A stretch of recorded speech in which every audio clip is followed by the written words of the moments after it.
Even Trainiacs, we just missed a glorious sunset. We are about 3.5 hours away from having to leave Kailua Kona for 2018. We got the sunset. And just like we've been doing the last few times we've traveled, instead of making you follow us around from airport to airport over the course of this past week at Ironman Hawaii, we are asking all the pros what motivates them. So that's what you get today. And you'll see the sunset at the end.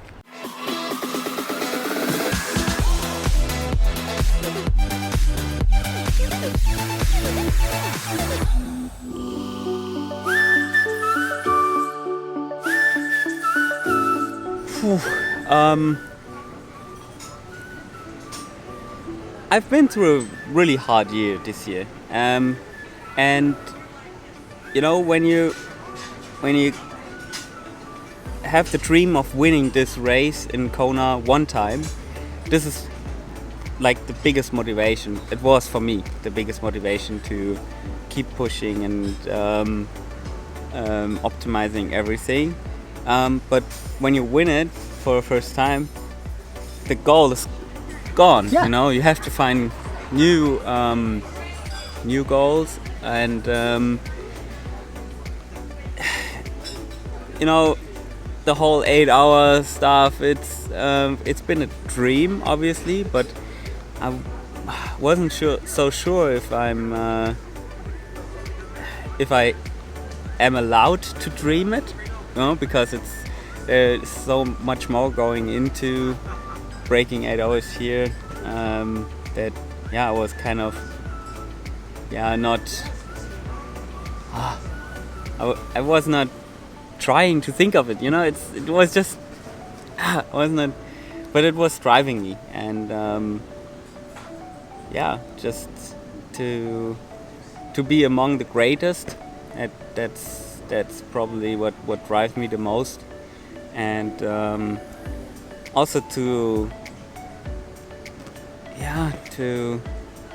show some special people that it was not a one-day shot, and there's also a lot of motivation going into that. Sounds good. Oh, it's so many things, you know, that motivates me. It's sometimes really little things. Just, you know, like you go to a session and, you know, your teammates are there and you'll see them. Then like the feeling of after a hard session, when you can just relax and you feel tired, it's something I really love. And like often it's, you know, like even things that don't even matter in the long term. It's just, I don't know, it's sunny out there, you go for a run.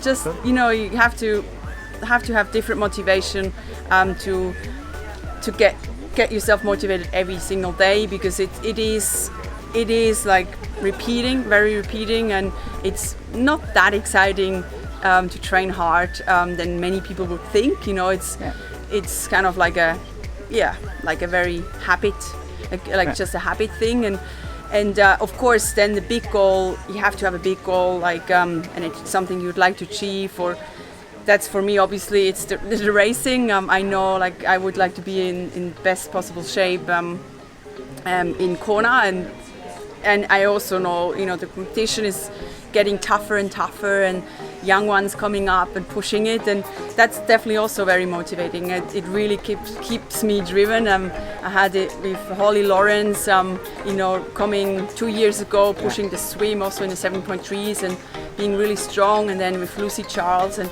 it's really great to see, you know, these young athletes and such strong women, and that definitely is also a big motivation for me, for sure. Most of my motivation was all self-driven. Triathlon was just evolving. There wasn't the big clubs that we have now, and I went through a lot of periods where motivation was very, very difficult, and I was kind of an all or nothing kind of guy, which is not a healthy element. And it took me a long time to recognize, and sort of my rule that I tell amateurs, I said, first off, don't procrastinate.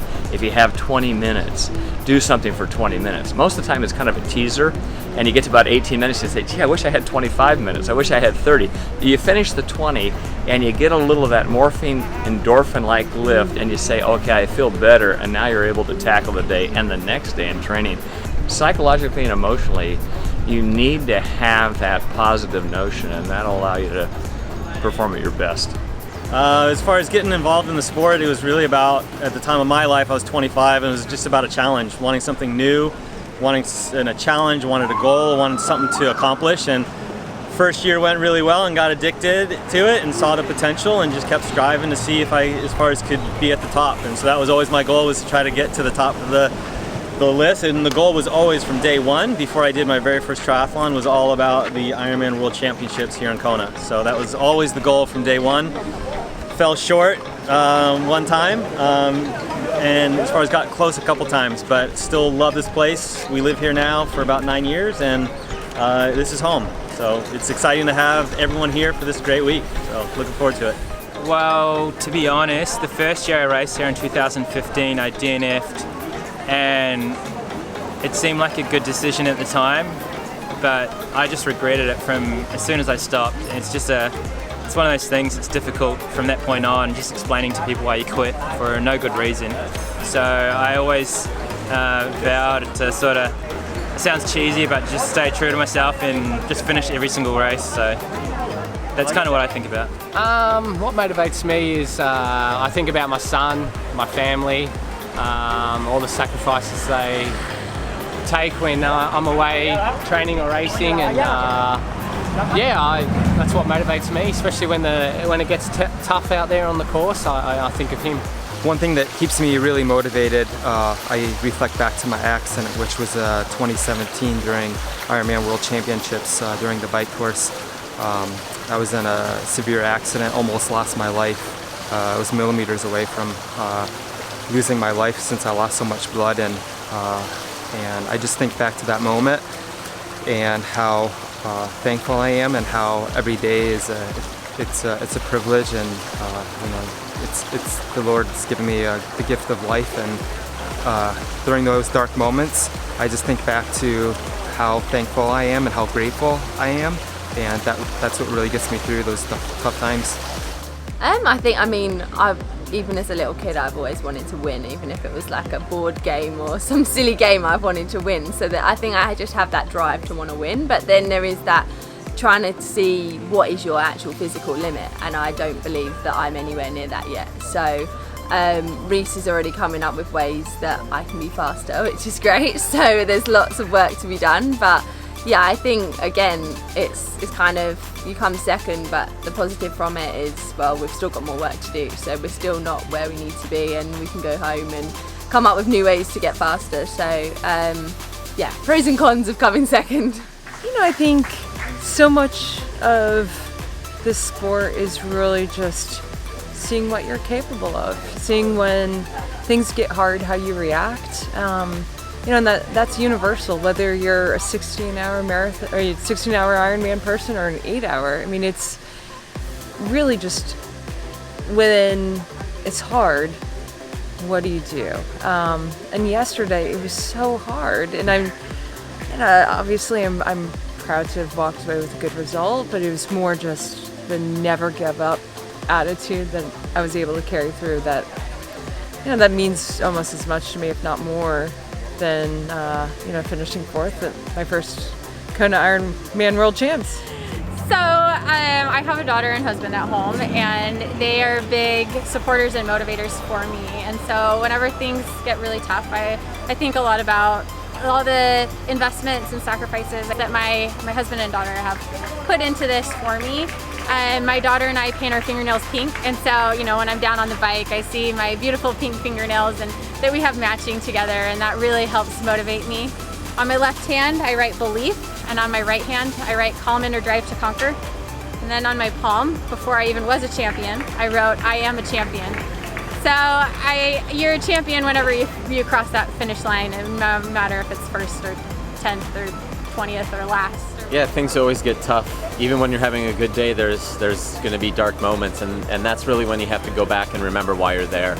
I had some T-shirts printed up for this leading into this race that the back it says something to the extent of remembering your why. And that's always my big thing is if you don't know why you're there, why you're suffering, why you're going through this pain, when that gets to that point, you don't know how to push through it. You just don't. You crumble. And so if you know why you're there, that helps you focus on something during the dark times, and that can at least bridge the gap until the body starts feeling a little better. You get a tail or a headwind on the run. Headwinds are much better than tailwinds here. So that's always is focusing on the why. What's your why? I believe that God gave me a gift, and it's my responsibility to use it to the best of my abilities. So that's my why, and that's what fuels the training and race day. I think the fascinating thing about triathlon is you can never be perfect at it. So I think for me the motivation always is to perform at my best, and there's always something to improve on. And I think for training, it's quite. I just find that quite enjoyable, the challenge of that whole proposition of trying to be better.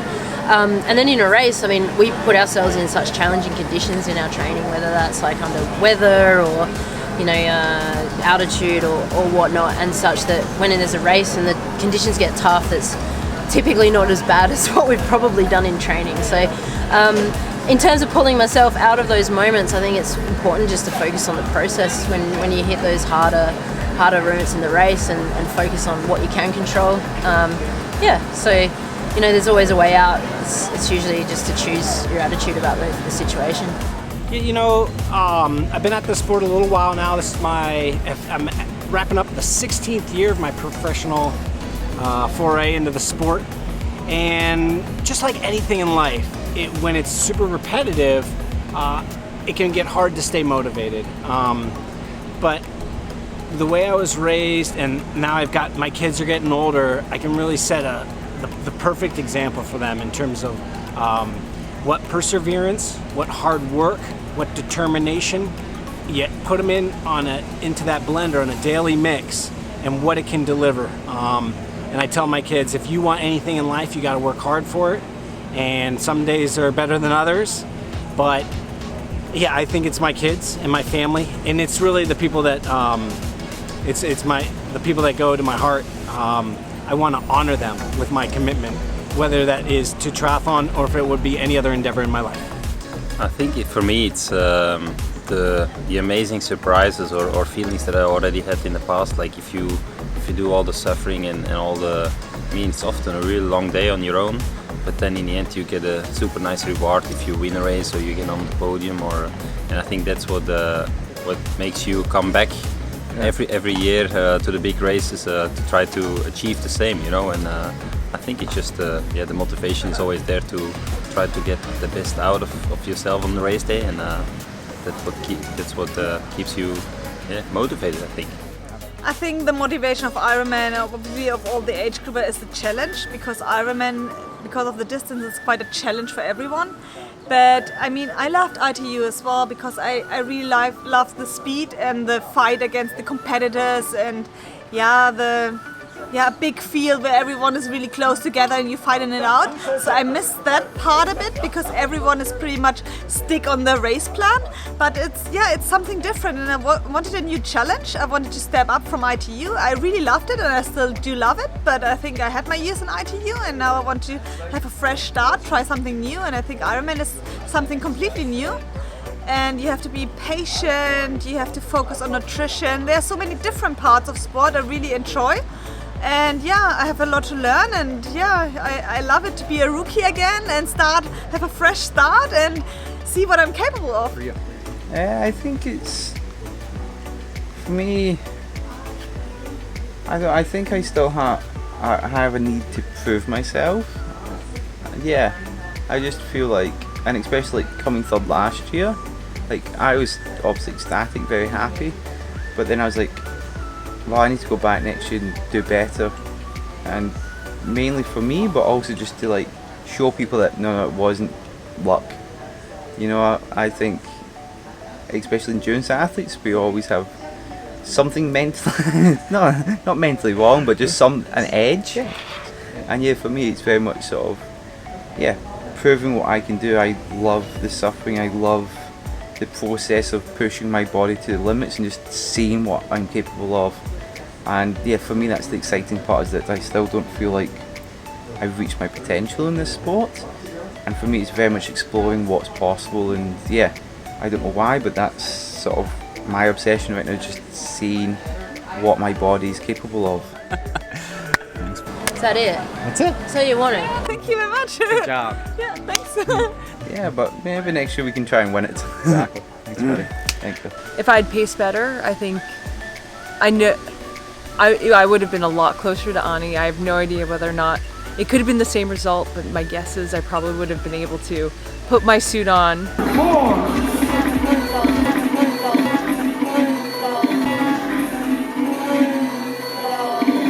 Cool. Win next year. Okay, I'll try. Deal.